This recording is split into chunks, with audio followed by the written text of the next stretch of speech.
আসসালামু আলাইকুম। আমরা এখন দেখব সোনালী ব্যাংক লিমিটেড এবং জনতা ব্যাংক লিমিটেডের অফিসার আইটি পদের সাধারণ জ্ঞান অংশের প্রশ্ন সমাধান। আমাদের চ্যানেলটির সাথেই থাকুন। আমরা প্রতিনিয়ত চেষ্টা করছি সাধারণ জ্ঞানের উপরে ভিডিও আপলোড করার জন্য। প্রথম প্রশ্ন ছিল, প্রধানমন্ত্রী শেখ হাসিনা কোন সনে জাতিসংঘের পরিবেশ বিষয়ক সর্বোচ্চ সম্মান চ্যাম্পিয়ন অফ দ্য আর্থ খেতাবে ভূষিত হন? 2015 সালে।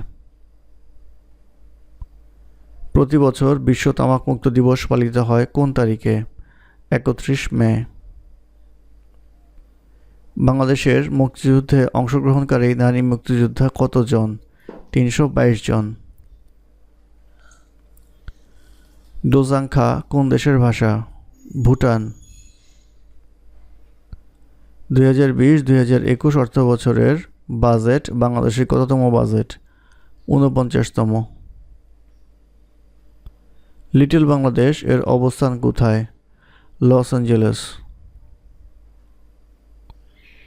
পৃথিবীতে কোন তারিখে সর্বত্র দিনরাত্রির দৈর্ঘ্য সমান হয়? 23 সেপ্টেম্বর। বঙ্গবন্ধুর গ্রামটি কোন নদীর তীরে অবস্থিত? বাইগার নদীর তীরে অবস্থিত। বাংলাদেশের প্রথম করোনা রোগী শনাক্ত হয় কবে?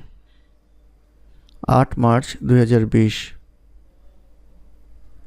করোনা ভাইরাস নিয়ে তথ্য গোপন করার অভিযোগ এনে যুক্তরাষ্ট্রের কোন অঙ্গরাজ্যে চীনের বিরুদ্ধে মামলা করেছে? মিসৌরি। ধন্যবাদ আমাদের সাথে থাকার জন্য। আমাদের ফেসবুক পেজ www.facebook.com/generalknowledge-helpline এবং আমাদের ইউটিউব চ্যানেল www.youtube.com/generalknowledge-helpline অবশ্যই ফলো এবং সাবস্ক্রাইব করবেন। ধন্যবাদ।